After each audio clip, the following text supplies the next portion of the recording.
stranger. Greetings, friends, and welcome to our 76th excursion into everyone's favourite seaside town. Now, it is still Halloween season in Innsmouth, so negotiating the streets can be a little bit tricky, and that's why we brought you straight to the decaying splendour of the Gilman Hotel to have a chat with today's special guest. I'm one of your hosts, Rob Poyton, and as you may also have noticed, I'm on my own today. Yes, my co-host Tim Mendes is off and about. Regular listeners will know that Tim is the owner of the Innsmouth bookshop, and he occasionally gets these little jobs where he has to track down a rare book for someone. So that's where he is at the moment. He's in a far corner of the Himalayas, tracking down a very rare tome that's currently owned by something called the Brotherhood of the Toad. So we wish him well in that, knowing Tim is going to be clad head to toe in tweed and armed with a stout pipe and no doubt a Webley pistol as well. We hope he gets back safely, and I'm sure he'll be back for next time. Anyway, enough of that. Let's tread the stairs to room 428 and have a chat with our guest.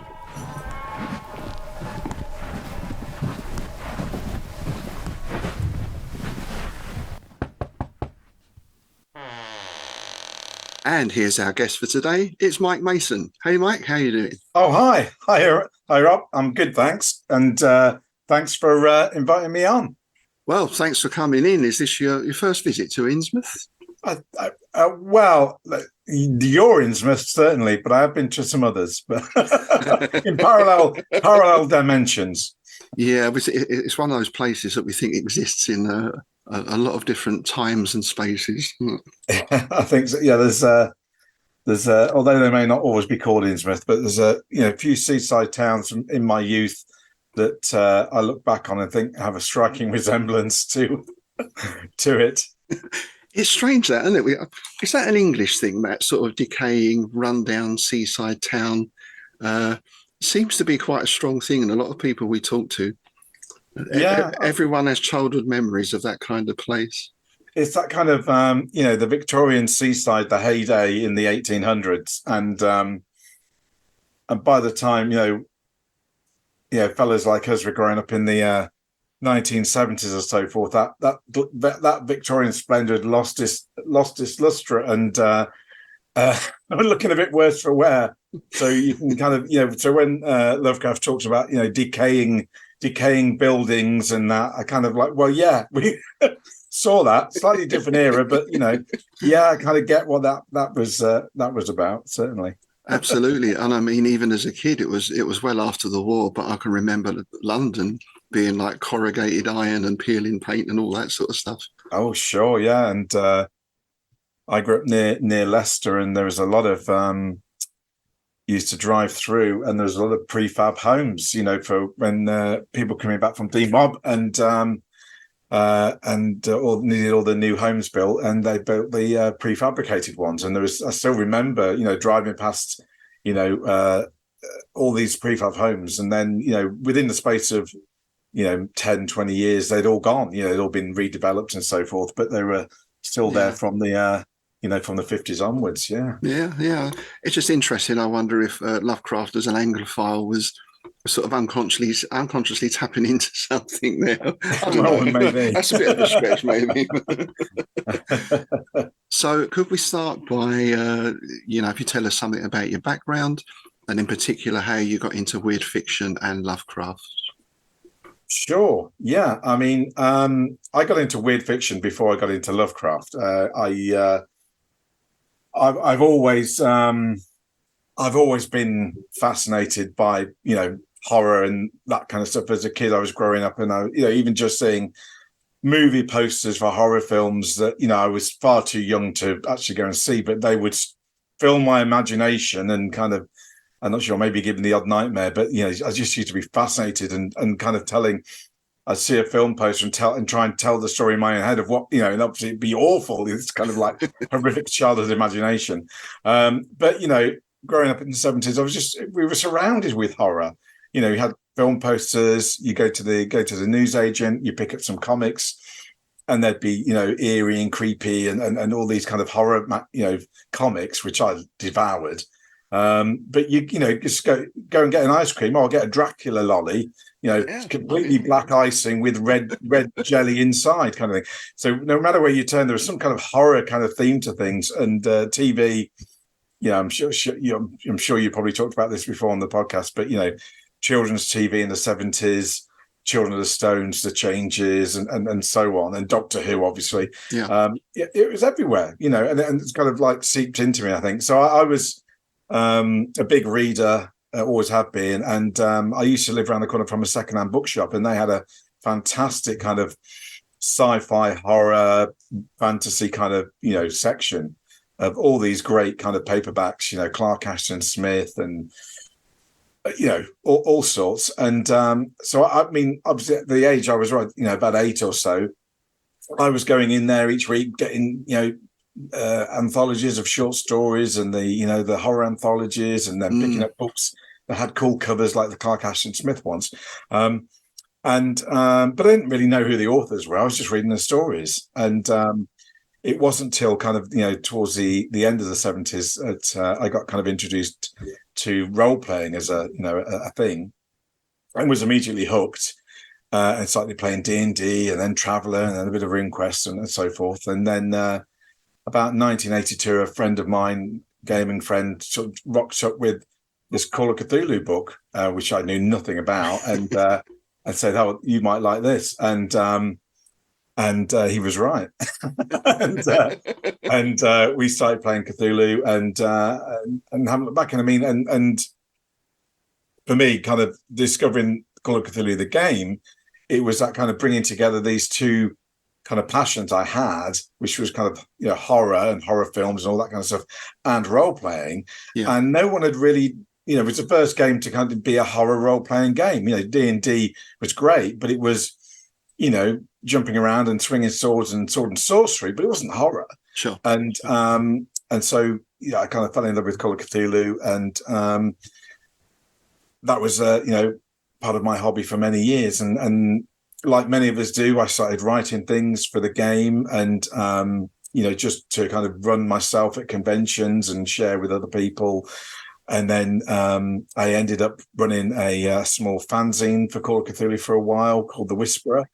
And I was kind of in touch with Chaosium at the time, and we kind of developed a relationship. And then I thought no more of it. It was just my hobby. And by chance, I got a job, or I saw a job being advertised at Games Workshop at their head office for an events manager, which was kind of my background, was kind of events and marketing and that, and kind of project management. And I got this job that I didn't expect to get at Games Workshop.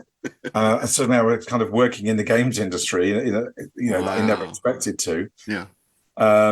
I did various jobs at Games Workshop, and my last thing I did there was I became the Black Industries manager, when Black Industries was the gaming imprint of the Black Library, the fiction side. Right. So I was, you know, responsible for board games and role-playing games. And so my main job there was co-writing the Dark Heresy 40K role-playing game, and which we did, and that did very well.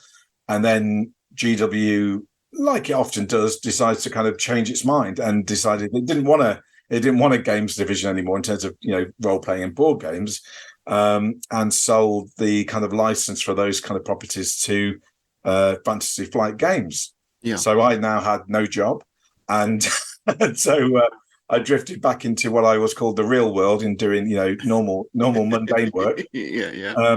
But in the meantime, I was kind of doing more freelance writing and editing, and that kind of a culmination of things led me and Paul Fricker talking to Chaosium about, you know, would they be interested in doing a new edition of Call of Cthulhu, because it was getting a bit long in the tooth, and we felt there could be a few improvements and just a bit of streamlining.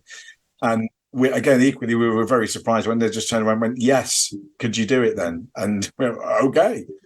So we disappeared for 4 years in our own time after work, kind of, you know, developing what would become Call of Cthulhu 7th edition. Right. Right. And 4 years, that seems like quite an incredible amount of time. Was there a lot of play testing and stuff like that going on? Yeah, well, you're writing bits, you're sending it back and forwards, you're play testing, and you're not doing it every minute of the day. We've got full-time jobs as well, and so you're fitting it in. When you're not too tired in an evening for an hour or two, and a bit at the weekend, and so it kind of spans out over time. And then we delivered the game, and then Chaosium turned around and said, they needed a line editor for Cthulhu because the previous line editor was Lynn Willis, who had gone into kind of ill health and then passed away. And so for a time there had been no one really looking after it. And so with the new edition, they kind of felt, well, we kind of need someone to kind of look after it now.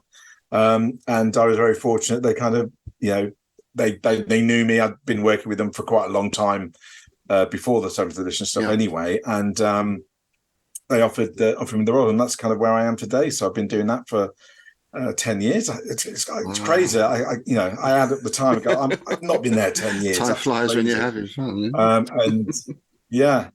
So my day job is, the creative director for Call of Cthulhu at Chaosium, and I write, edit, commission, anything to do with the line basically, and kind of manage the line through. So that's my short story in a quite a big walnut rather than a nutshell, probably. Yeah.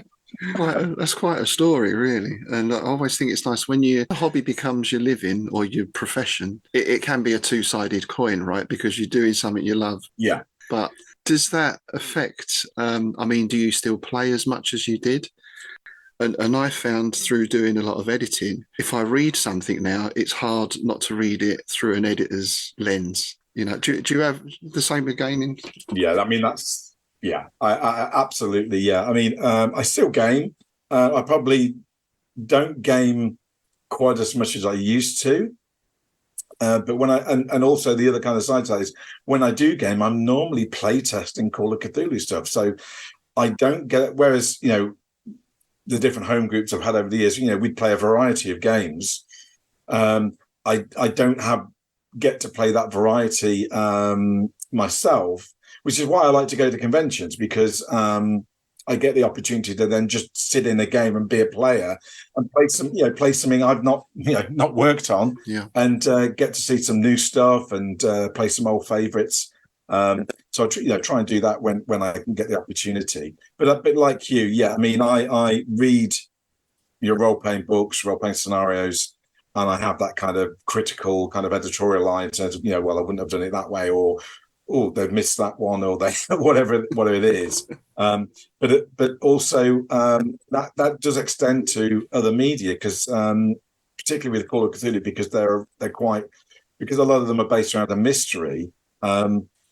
You've got to be quite nitpicky, and you've got to kind of make sure that the clues line up, and the players can't get the clues when they need them to take them to some sort of conclusion. So when I'm watching, detectives on TV and cop shows and murder mysteries, or watching a film, I'm sitting there going, I've worked out the plot. I've been watching it for minutes, and it kind of, I have to kind of try and shut off so I can enjoy the rest of it. But it does, change your perspective on things when you spend a long time working on that kind of those kind of stories, I guess. Yeah, it's almost like you see behind the curtain a little bit, I guess, isn't it? Oh yeah, definitely a bit of the Wizard of Oz thing going on here. Yeah, and it's something we were speaking to Paul about when he came in a couple of months back now. We were struck how similar writing a scenario or even a campaign is to writing a story or a novel, in that you have this overview of everything that's happening, why things are going on, but you have to put yourself in the shoes of someone who doesn't know what's going on, and does it all make sense? So how do you approach sort of designing a scenario? Is there one way you do it, or do you just come up with different ideas and do it in different ways? You tend to kind of develop your own style. I don't know if Paul said this to you guys, but we've discussed scenario design between us for many years, and we've discussed it with lots of other, scenario writers and so forth. And the conclusion we came to pretty quickly is everyone does it differently. Right. Everyone's got their own style. My style is very much kind of, I think about I tend to think about what would be.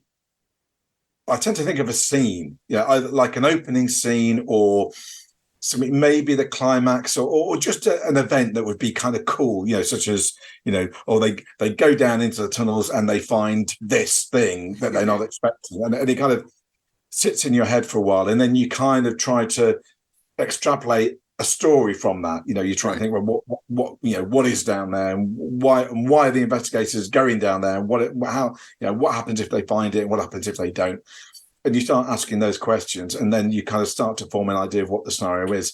And I then tend to just block it out. I just write a load of bullet points, as in, starting scene, and then I just kind of work it through in steps. So starting scene is going to take me to where from there. They need to now go and speak to this person, or they need to go and visit this place. Yeah. And then I link them in, and I then just kind of map it out in these kind of headers.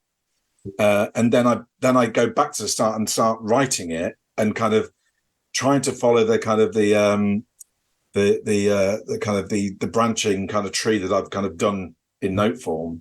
And often I'm constantly changing it. I'm rewiring the plot and so forth till it makes sense, because that's the kind of key with what I do, is you're trying to ensure that the story you're trying to tell in terms of the plot delivery works, because, as you know, unlike fiction, where you can determine the linear nature of the story in terms of how it's going to flow, and you can determine as and when things are going to happen and how they lead on. Within the role-playing game, you can't. You can only set up the nodes or the tree, and hope that the players follow it to your plan, but often they won't. They'll uproot the tree and go backwards to front and all that. So it's got to kind of work from multiple angles of play, because as you said at the start, it's we're writing for people. We're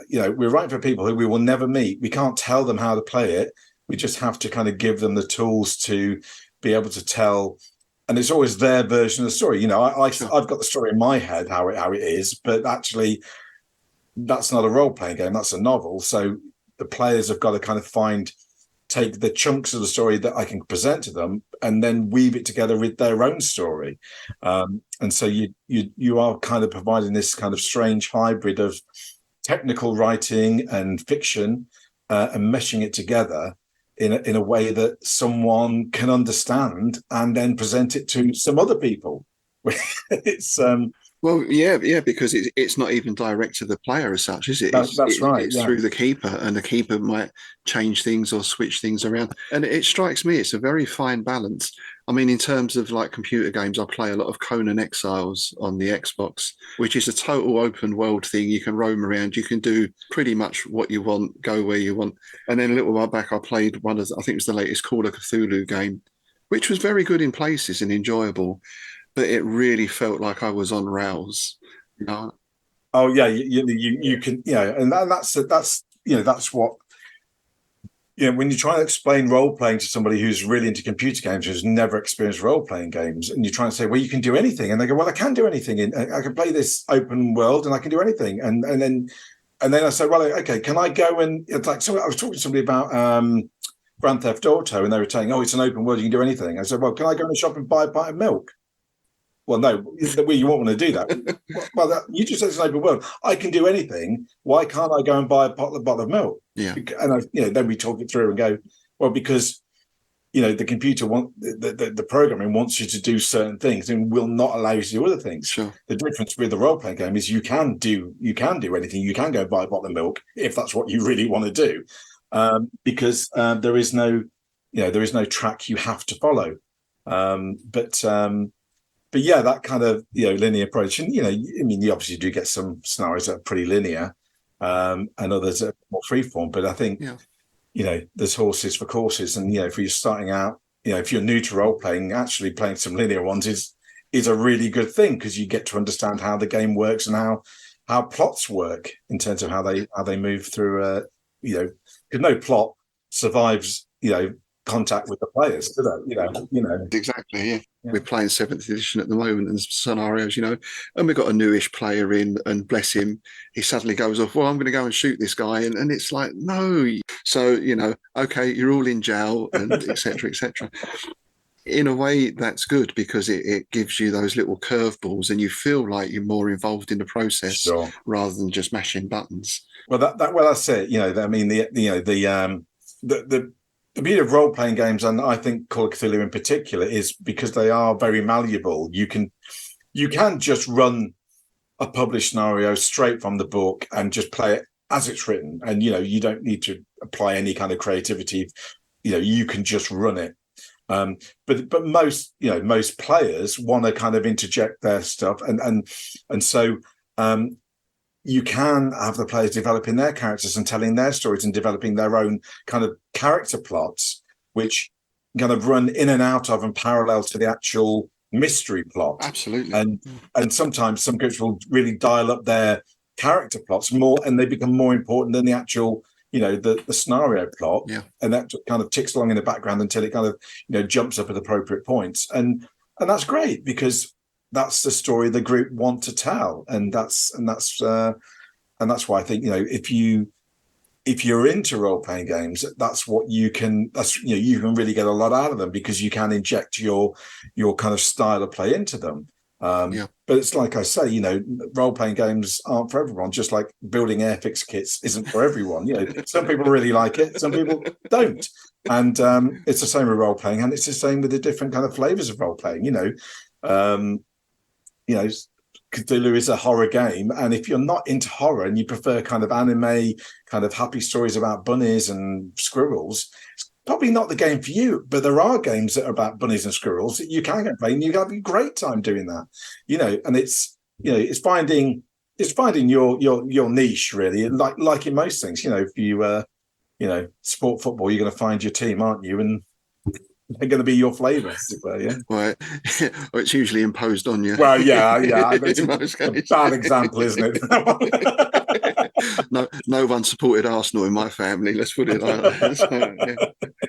But it does strike me that gaming has broadened hugely, both in its different approaches and the types of people playing it as well. I think back in the day, D&D was very much a particular. I suppose it grew out of tabletop wargaming, didn't it? Really, it did. Yeah. Lots of beardy white men. Yeah. Rolling dice and talking stats. Yeah. That was their thing, and D&D definitely. You can still see it today. You can still see the kind of the roots of the wargaming background in many role playing games, and even in Call of Cthulhu sometimes, despite trying to knock it out as much as we can. But yeah, and but what that's, I mean, I think the whole hobby in terms of tabletop role playing games has really undergone a real change, certainly in the last sort of 10 to 15, maybe even 20 years. It's started earlier. In that actually you go to a convention where, as you say, you go back 20 years and go to a gaming convention, it was just beardy white men basically, and not many youngsters either. But you go now to a gaming convention and it's really diverse, and that's brilliant because you're getting not only young and old, you're getting people from different backgrounds, different ethnicities, and different cultures, and all bringing their own stories to it. And at the end of the day, there's only, I've been saying this quite a lot, there's only so many haunted houses you can keep doing. You need to change the story up. And so having new voices coming in is really important for anything to keep the lifeblood of it going. And the beauty of the kind of the hobby that I do is that it's got room for all of that, and it can expand, all the time, because it's just about storytelling. And as storytelling is a wonderful thing that everyone can tell a story, and so there's always something to share. I think it's something deep within us. We go back to that, it's the old sitting around the fire, isn't it, and telling ghost stories on a cold night and all that. And I think Call of Cthulhu was the first game to bring that, you say, with that big mystery element. And then I think Vampire the Masquerade was about 10 years after or something, that kind of time. Again, I think pushed that further on. And now I think, as you say, it's entirely possible to play a game that is almost made up as you go along, Yeah, I mean, it's often, people, I speak, I see the younger kind of, indie game designers, and they kind of like call me and my game all trad and, that's all yesterday, old man. But I do try and exemplify this sometimes by saying, look, yeah, you can spend a lot of time doing prep for Call of Cthulhu, and you can write your own scenarios, and you can tell that story, and you can buy published ones. Equally, you could do none of that and just run a completely improvised game, just like pick up an indie book and it says, frame a scene, then move on to the next person, and they frame the next scene. Well, you could do that with Call of Cthulhu. It's just how you decide to use, the mechanics and the kind of the flavor of the game and for the play style you want, and try to kind of exemplify that in terms of when I do con games. Sometimes I run a published scenario, sometimes I run something I kind of made up a few days ago, and sometimes I'll just say this is an improvised game. There is no scenario. It's what we want to make of it. Nice. And just to kind of say you can, you don't have to, play it as we've been, we played it 30 years ago. You can play it with some modern ideas too. And that's, again, the beauty of role playing. They're malleable things. You can do what you like with them. Do what you like, exactly. Yeah. And is there this tension? It's something we've spoken about a little bit before, between sort of Lovecraft's cosmic vision, where nothing is really fully explained and nothing is quite known, and then having stats for a Bayaki or Amiga or something like that. You got to have a level of playability somewhere, Well, this is it. I mean, a good kind of example of this isn't about Call of Cthulhu, Dark Heresy. So we were designing the Warhammer 40K role-playing game, and there'd never been a Warhammer 40K role-playing game. Obviously, 40K tabletop wargaming had existed for many years. And so we had an idea of what the setting was about. But a role-playing game isn't actually, you're not on a battlefield fighting orcs, because actually, why would you do that in a role-playing game when you just play the tabletop? Yeah. So we had to kind of look at, well, what do you do in a role-playing game set in 40K? And so they came up with the idea of, you're an inquisitor, or you work for an inquisitor, and you are basically rooting out heresies, solving mysteries, finding chaos demons and stuff that are hidden in the populace. And so that suddenly meant that we now needed to go work out, well, what happens in the 40K worlds that aren't at war? What happens on are there bars? What is everyone employed making bullets? Yeah, is there an employment? And all these kind of things. And it was literally like to say, well, what does a bar look like on a, So we're having to kind of work that out, because for a role playing game, you need to know, because if you're trying, where do your players go?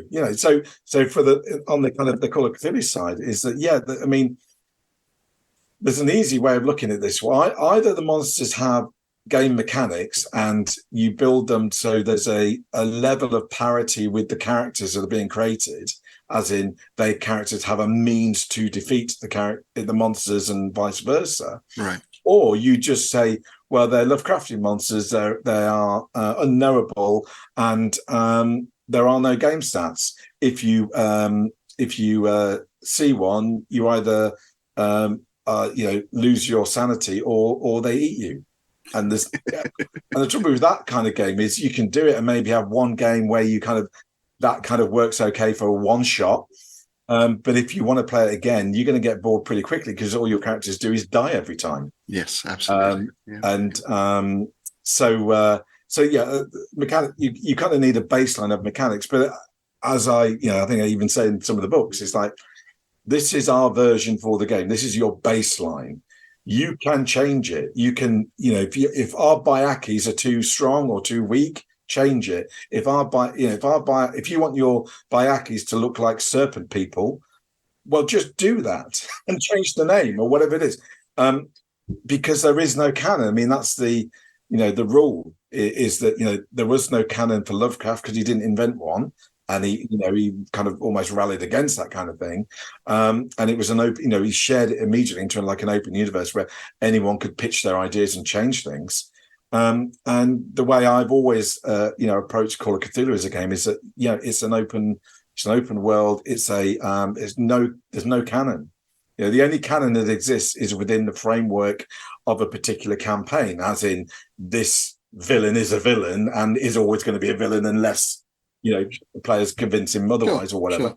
But in terms of the mythos, no, it's all open. So whether Azathoth gets on with Cthulhu or hates Nyarlathotep, it's irrelevant. Because in your game it can't be like that. In another game, it could be completely different. Or they don't exist at all. They are merely cosmic notions that we comprehend, and they're not actually being. They're manifestations of our collective unconsciousness with the cosmic. How about that? Ooh, nice. There's no reason why you could not run Call of Cthulhu using that as your baseline. Equally, you can run them as they're all real, tangible creatures, gribblies that come from space and land just like the blob does in the film and want to eat everyone. You can play it whatever way you want to do it. Well, that's the two things, isn't it? I think first you've got that idea that a lot of Lovecraft is almost science fiction, really, because these are alien creatures. So I can see how that then fits into an alien type game. The monster's loose on the ship, you've got to shoot it, whatever. And then you get like those other ones. I really like that idea of Azathoth is a sort of state of mind or something that might exist. And even if it did exist, you'd have no way of experiencing that in its entirety. Well, take the concept that Azathoth is what we call dark matter. You can't see it, but you kind of know it's there and it's holding the universe together. So what happens when we can comprehend it? What will we see? And that's kind of a bit like Azathoth, isn't it? It's kind of holding the universe together. Yeah. If it didn't exist, then entropy would win or whatever. I don't know. Yeah. And then it sort of ties in with that the sort of weird fiction standard of the unreliable narrator as well. Yeah. You've got this guy who says he's seen all this stuff. Has he really? You're never quite sure. Well, this is it. And he may have, but he's interpreted it through his own lens of beliefs. And is saying this is what it is when it's completely not that, but they who really thinks that's what it is, and that's how in the game you kind of get cultists. They see something and they have a form of belief structure around it. That's theirs. It's not anyone else's, and then they manage to persuade a few other people to believe them, and so on and so on. And so it's all these kind of often I kind of try and get across that it's about. The stories are about our human stories, or maybe cosmic horror, but it's how humans interact with that cosmic horror. Oh, totally. And often it's actually about misguided belief, or or getting the wrong end of the stick, or making assumptions based on our human experience rather than the cosmic realities, as it were. Yeah. And that's interesting because there are some obvious parallels with that in the real world. Well, that's a different topic for a different day. that's another thing. But along those lines, something we talk about a lot because, we're all people who are involved in horror or weird fiction or cosmic or whatever. And let's face it, that can be truly horrific at times. So where is that line again between the horror and the entertainment? And why is horror so entertaining? Horror is a very broad church, and what I find horrific, the person next to me won't find horrific, or will find amusing potentially. And so it's very much kind of like trying to understand where your version fits and what appeals to you. And I think that you could say the same about science fiction. Is it Star Wars or Star Trek or Heinlein or Herbert or and they're all really different, but they're all called sci-fi. And it's the same with horror. You've got body horror and Clive Barker and Stephen King and so on and so on, and they're really different in terms of what the horror is about often. So that kind of trying to just understand what works. And at the gaming table, there's it isn't just about trying to scare people silly. It's about having a fun experience. I mean, at the end of the day, you can have a game that isn't fun, and actually you explore kind of deep and meaningful topics or something that's more problematic or difficult, but you as a group decide you want to do that, and that's cool. But quite frankly, I don't think even if you want to do that, sometimes you don't want to do that every Wednesday night. I think Exactly, it's about balance in often, and often we just want to get together and socialize and have a game, and the game will draw us in its kind of mystery format, and we kind of get engaged because we want to, we all want to know what the mystery is. We all want to solve things. It's human nature, so we get drawn into it. And we can enjoy the game through that. And occasionally there can be moments of horror that might affect us. But actually, the horror in the game is actually about affecting the characters you're playing, not you, the player.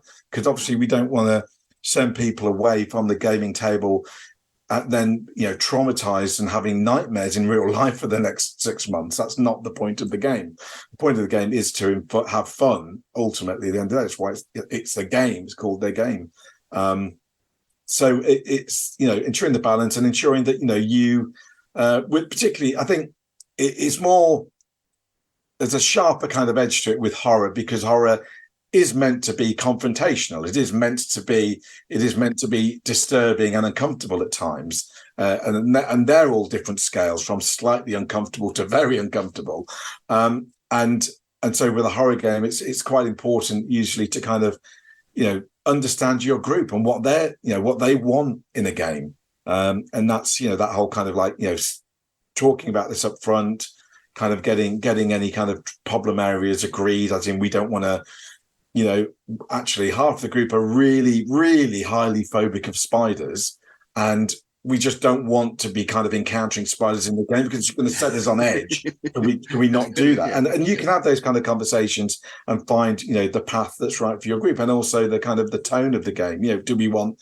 we're all into 80s horror and real gore hounds, so we want lots of body horror in the game. It'll be fun, it'll be amusing, and it'll be kind of crazy, these crazy deaths and all these kind of things. And that's great if that's what the group wants. Or you may have a group that's actually, we're not into that. We want kind of really slow burn, kind of gritty, almost detective noir kind of style of game, and it's just understanding what everyone is bringing to it and what everyone wants from it, and then you can you collectively build that game how you want it to play, and that's that's pretty important. But I'd say you should apply that to any kind of role-playing game. Because if I turn up for a sci-fi game expecting to play Luke Skywalker, and now I'm playing some red shirt in a Star Trek episode, I'm going to be disappointed because my expectation hasn't been met, and I'm like, I'm getting sent. I'm going to just get shot at. That's my fun for the game. It's slightly different from kind of wizard warrior with a light stick. So I think understanding people's expectations and what they're what they're willing to kind of share at the table, it helps to coming back to it, helps to define the horror, and make it accessible and make it fun at the same time. And that comes back to exactly what you said earlier. You can run the game how you like. You don't have to have Nyarlathotep and Azathoth in it. You could run a good campaign, maybe just investigating. I was thinking like the True Detective series, certainly the first one, the King in Yellow kind of setup. Nothing really happens as There's such. nothing. It's kind of implied, but not even then. It's still like when you see. There's a few times when Rust is kind of looking up in the sky and the symbols are being formed. Well, that's not really happening, is it? It's what he's perceiving, his flashbacks and kind of thing.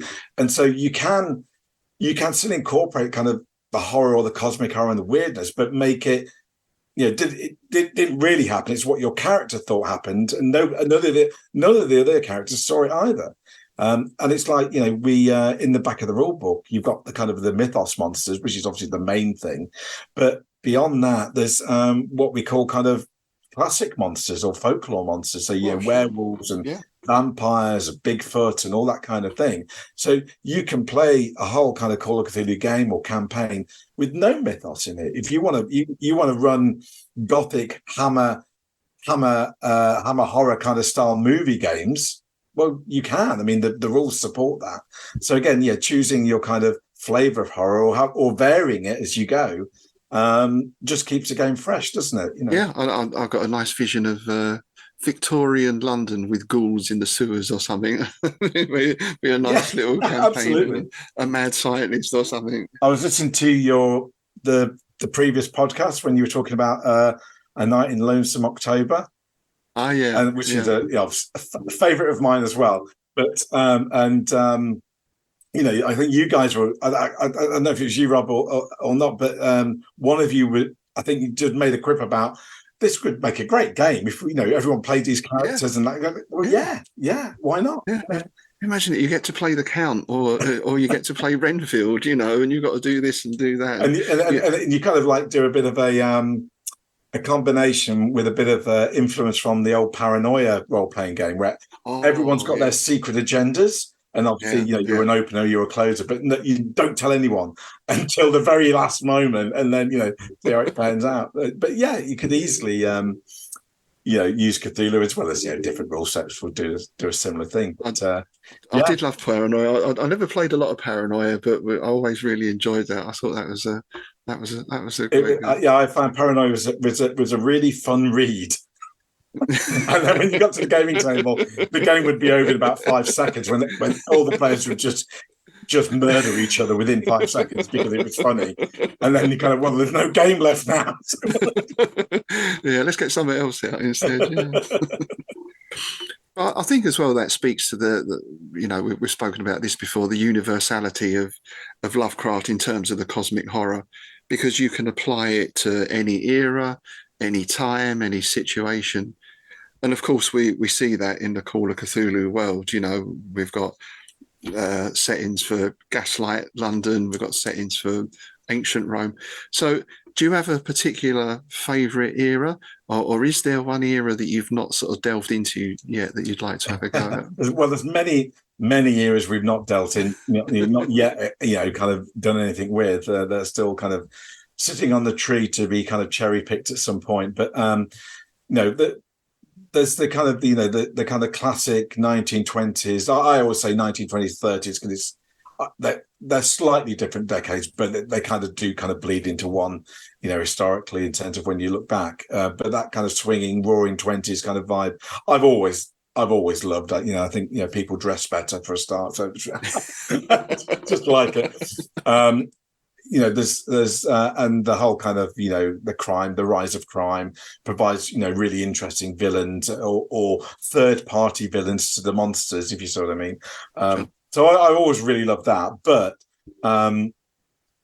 there's Dark Ages as well, and all these kind of things, and modern day. I love playing modern day stories because there's it's like Lovecraft was writing his stories in his modern day. They were modern stories. And so modern often can tend to be that bit more creepy because it's kind of you're basing it off your world around you now. So when you talk about if you're running a game set in the town you all live in, you bring that knowledge to bear in a very realistic way because you've got real a common frame of reference, and so they can often be just that little bit more kind of intense in a way that the horror can be a bit more horrific in a way sometimes with a kind of modern game, but and so I like that too. But I mean, I have to like them all, obviously. But my hands on heart favorite is Cthulhu by Gaslight, the kind of late 1800s, and it's just so atmospheric, isn't it? And again, I'm English, so I've got a connection to that kind of Victoriana past of that kind of fog shrouded London streets. It's it's in my DNA in that sense. So that's possibly one of the reasons why it's a favourite of mine. And I can completely get why somebody else would go, well, no, I don't really get it. I'm much more into kind of the Dark Ages where we've got swords and things, and then we're fighting these kind of demons and all that kind of thing, and that's cool too. But the Gaslight stuff, it just brings lots of ideas. I just love the idea of every time you go out in the street it's fog shrouded. It works for me.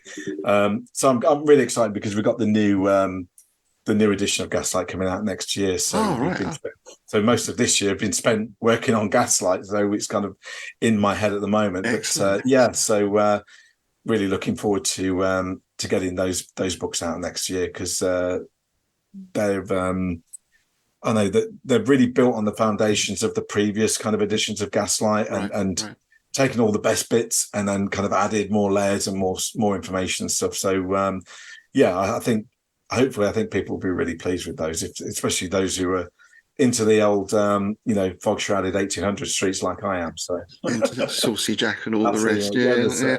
Well, I think it's something to do with again, because we both grew up watching the same films. All those Hammer films are set in that era.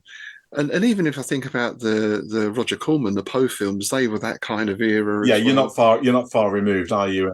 It's frock coats and it's fog and it's top hats and it's creepy graveyards and that strikes a deep note, I think, in us. I remember we did do a modern setting. I think we said it about 5 years previous in East London, and it was different. It was interesting. I think, as you say, it was more intense in a way. The vibe is just that little bit different. It's a little intangible, but you just have that. No, when you describe some some scene at night down the edge of the park that's actually just half a mile from your house, and you describe it, and then a week later you happen to be driving by the park or you're walking by. You can't help but do that kind of double take, can you? Even though it's all fiction, but what if? Exactly. Yeah, and you can build in all into the folklore of the area as well. So and so does this, and then there's this guy who did that. All that stuff can get a bit weird. And I think the interesting thing with Call of Cthulhu, like if you put Dungeons and Dragons in the modern day and everyone's got Uzis and automatics, you come into a room and there's a dragon, it's dead. It doesn't quite feel right, does it? At the end of the day, it's about, does it feel right? And as you say, that wouldn't feel right. But it doesn't matter what tech you've got against the Shoggoth, right? It just doesn't matter. Exactly. That's a really good point, actually. Yeah, whether you've got a sword in the Dark Ages, a pistol in the 1920s, or some sort of tactical howitzer in the modern day, it ain't going to make any difference. So you don't have to worry about changing your stats all the time. Yeah. So I know a couple of other things you've been involved with. Well, you've just come back from the States, right? You've been over. So was it a gaming convention? You were over? Yes. So I was invited to go over to Madison in Wisconsin to be a guest at the slightly unusually named Game Hole Con. And I discovered why it's called that, because the guy who runs it, very lovely chap, his gaming room he calls the Game Hole, and the kind of con is clearly an extension of his own gaming room in a sense. But it was really good. It was a lot of kind of industry folk there, a lot of old school kind of D&D TSR folk, artists and writers and so forth hanging around, as well as new companies and some exciting new kind of projects are happening. Like there's Luke has got his Pirate Borg and things like that, and it was a kind of really good mix of old and new in that sense, and it wasn't like supersized like Gen Con in US where you're talking 40,000-50,000 people. This was kind of sounds huge. 2,000 to 4,000 people at most. And so in a really nice kind of venue and spaced out. So you were never packed in anywhere. There's always lots of space. And obviously, one of my favorite things of any convention is the socializing. It's the kind of meeting new people, catching up with old friends, and just what have you been gaming in the last year, and or what have you been working on, or whatever, and kind of being able to kind of have those chats in a convivial atmosphere is great, and it was all those things. So it was a really great convention, and it certainly would. I'd love to be able to go back at some point because it was very just really well run and welcoming, and I ran a load of Cthulhu games, all sort of different things, and with a bunch of people I'd never met before, and some really, really great games, and that's thing as always with role playing, the groups brought their own stories, and although I knew the main plot, I know what's supposed to happen, and people come in and it would change because they were developing the story too, and so I was enjoying it immensely because things that I hadn't expected to happen happened. That's cool. And That's cool. and you kind of roll with it, and everyone has a good time. So yeah. And it strikes me, I don't know, do you think we're going through a bit of a sort of boom time for RPGs and Lovecraft at the moment? It seems that most people involved in any of it, or conventions in particular, seem to be quite creative types. So there's all this artwork and all sorts of other things coming out alongside the gaming. And they all sort of complement each other very nicely. They do. I mean, certainly tabletop gaming, we're definitely in a kind of like a second golden age in terms of mainly through things like live play and YouTube and Critical Role, and kind of just broadening the kind of appeal and awareness. The problem role playing's had for many years, it's just people aren't aware of it and didn't really understand it, because you're trying to explain that we're playing this game, there's no board, and you use and that's an automatic switch off for many people. Going, I already don't understand. Stop talking. But now you can actually see, with video, you can actually see what the game is, and you can see the people playing it, and you've got all the little kind of comments on the side and all that kind of thing, and you get a vibe for the, what is this type of gaming, and you kind of you can understand it more, so it becomes much more accessible. And so we've seen a real rise in that kind of accessibility, and consequently, more people are coming into it as a hobby and enjoying it. And I don't really see a lot of that changing, because I mean that's the struggle role playing has always had, is kind of trying to find its foot in the door, so it just establishes itself as a long-term thing. And it's gone through these kind of various peaks and troughs over the years as people kind of got interested, then grew up and had families, and then stopped playing, and then and all that kind of thing. But I think we've got a really vibrant kind of gaming audience now, and and it kind of goes back from what I was saying earlier about it's much more diverse, and so people are coming in to tell their stories and to write stuff and all that kind of stuff. And as you just said, it expands outwards rapidly, because it does attract creative people. And whether you go on to be like me, where you kind of get into it and you start writing scenarios for other people and so forth, or it could easily have been artwork. It could have been, actually art's my thing, and I start drawing the characters in the game and the monsters, and then down the line I've done my art degree, and now I'm an illustrator, and I'm illustrating books or whatever. We often get a lot of kind of an art component to a lot of conventions, as well as the actual gaming.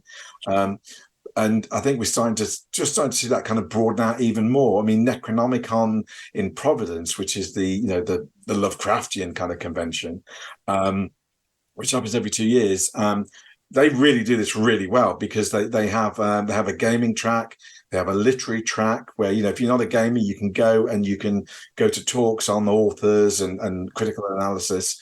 And they have an art show. They have fine art, they have sculpture, they also have put on plays, and they've got films going as well, and radio dramas.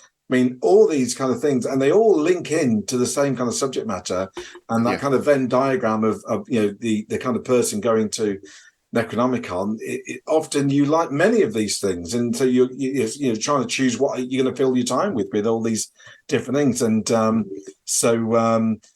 things like, and what was interesting about, the Intimate Literary Festival is because it's kind of like a, not quite the scale of Necronomicon yet, but, may well get there. It had a similar kind of vibe to it. It had you had the gaming stuff going on, you had the literary stuff going on, you got the trade hall, and it wouldn't be a stretch of the imagination to say, next time you guys do it, there would be an art exhibit, because it's already been. We had someone suggest that. Yeah, actually, I mean, and there's all these kind of things, and and then you've got a room that you can put some films on, and it suddenly grows, and you're not only giving people more kind of things to do and enjoy and reasons to go, you're actually broadening the audience at the same time. So if somebody comes in who's an artist who wouldn't normally just come to a gaming show, actually they're there and they're exposed to the gaming, and the gamers are exposed to the art, and everyone goes home happy, kind of thing. Yeah.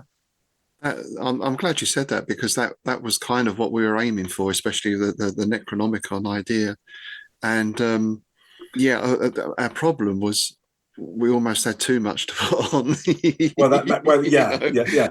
The first time it's just kind of, we just put a show on and make it work, and then all this stuff, comes in time. It's all good, and with events, you've just got to grow them organically, and things come along and opportunities that you can build in without trying to do it all in one day. And that's what makes them cool, because you come next year and there's something new, and And it was just so nice to see, as you mentioned with your trip to the States, people just talking and going around and chatting to each other, and this exchange of ideas and everything else, which again I think goes back to the root of the Lovecraft circle, if you like. Yeah, where it was this incredible sharing of ideas and names and creations. No one was territorial about what they were producing. No, and I think that without the Lovecraft circle, if it had purely been Lovecraft sitting in his little room eating his biscuits and his beans and writing his stories and sending them off to Weird Tales, and maybe a few of them getting published, but he never, he wasn't a letter writer. And he never wrote all those many thousands of letters, and he didn't meet up with the authors and have the Lovecraft circle and kind of have that kind of build a community. If he hadn't have done all those things, then I'm not sure we'd be. I don't think we'd be here today doing this. He would have just drifted into obscurity, and it certainly wouldn't. I doubt there would have been a game, let alone a podcast about him. And I think it's because from day one there was that kind of sharing and shared ownership that immediately broadened it out. And so when Lovecraft died and his stuff was unpublished, it was because people in the Lovecraft circle knew his stuff, knew him as a person, and wanted to kind of, remember him and kind of have his stuff out there for posterity.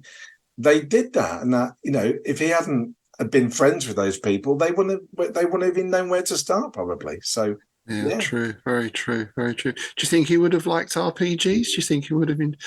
I think he would have enjoyed sitting down and telling a story. I think, I got a feeling though, if he was the keeper and he was running this game, if you went, if he was saying, okay, so you've got the clue, and you need to go to the strange high house on the hill. And all the players go, we want to go to the library first, though. I think you get annoyed. No, you will go there. That's where my story is.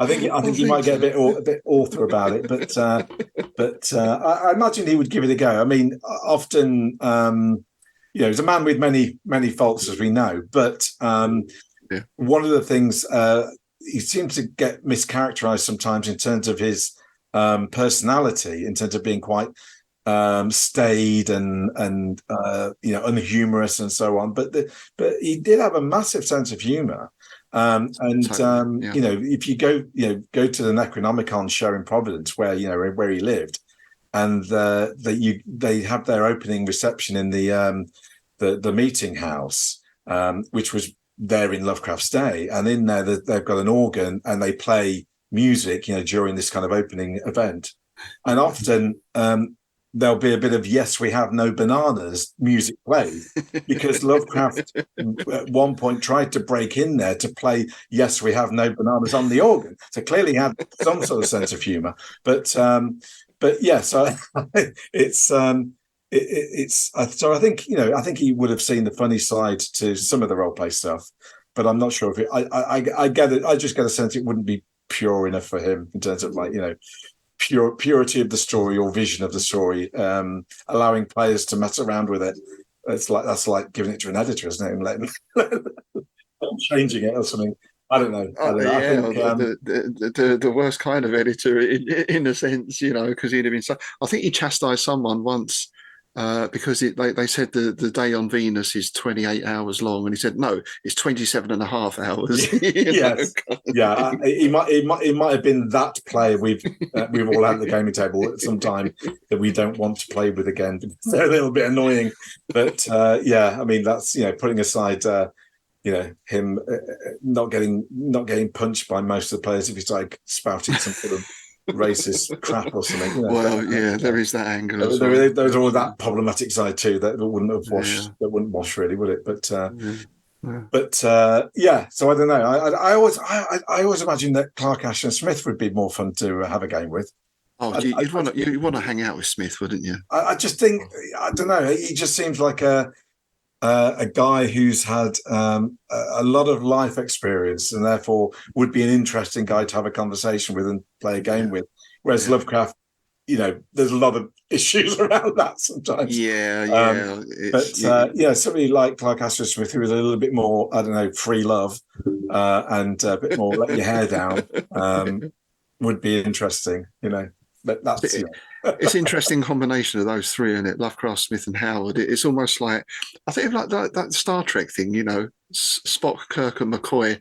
They're like three facets of one personality, kind of thing. Yeah, no, you're right. I mean, and Howard, I'm pretty sure would enjoy it because I think I'm not sure Call of Cthulhu would be his game. Maybe he's more a D&D kind of guy. I'll get my sword and I hack the dragon's head off. No one's going to stop me. I kind of, which great.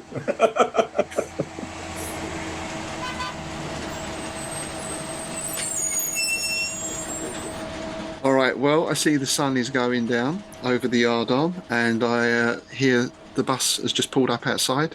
Joe, our ever regular bus driver. So we'll draw things to a close. Just as a last question, might be a bit of an unfair question. Do you have a favourite scenario? Is there one scenario above all the others that you think, that really gets it? It's really hard. One, I can't obviously nominate anything I've written because that would be terrible. But there are many scenarios. I mean, the game's over 40 years old, so there's been many adventures written for it over the years. I'm trying to answer this relatively quickly, but you're different. A one-off scenario compared to a campaign, that would be unfair, wouldn't it? If I'd say, well, Masters and Athotep is my favourite, but there's like 20 scenarios in one. But if I just choose one scenario on its own, I think the one that I always come back to, especially when I'm introducing people who've never role played before, is Mr. Corbett, which is a scenario in the Mansions of Madness collection, because you just play kind of regular folk. You're not aware of the mythos and all that kind of thing. You just play regular folk, and you have a really odd neighbour.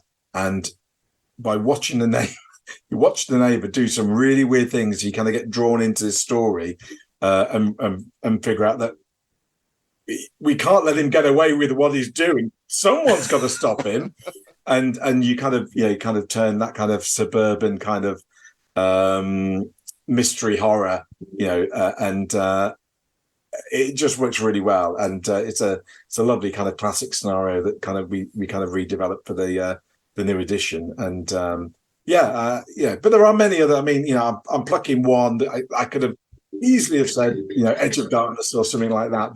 But yeah, let's go with Mr. Corbett. It's a lot of fun, that scenario. It's a bit like asking what's your favourite record, isn't it, really? Oh, well, it is really, yeah. Well, it's been great chatting to you, Mike. Thanks very much for coming in and seeing us. Well, it's been an absolute pleasure, Rob. And, again, thanks for inviting me on. Love to chat. So, thank you. And, of course, all our people here get to go back on the bus now and go home. As a guest, you get to experience the delights of a nighttime stay in Innsmouth. We always advise pushing the dresser up against the door. And you know the routine. I bought my screwdriver because I heard that sometimes the locks are a bit iffy. Yes, there we go. A man prepared. I like it. Brilliant. Thanks very much, Mike. Thanks again. Thank you. Okay, so that's it for today's trip to Innsmouth. We do hope you enjoyed that. As always, please do let us know any comments or questions you have. You can post them up on our Facebook group. You can put something on our YouTube page, or you can send us an email at innsmouthbookclub@outlook.com, or you can also, of course, send a question direct to Dagon at dagonsack@outlook.com. I'd just like to welcome two new patrons who have joined up this week, Martin Torrison and Dominic Allen. Thanks very much for supporting the show. If you'd like to join them, do check out our Patreon site for details of membership.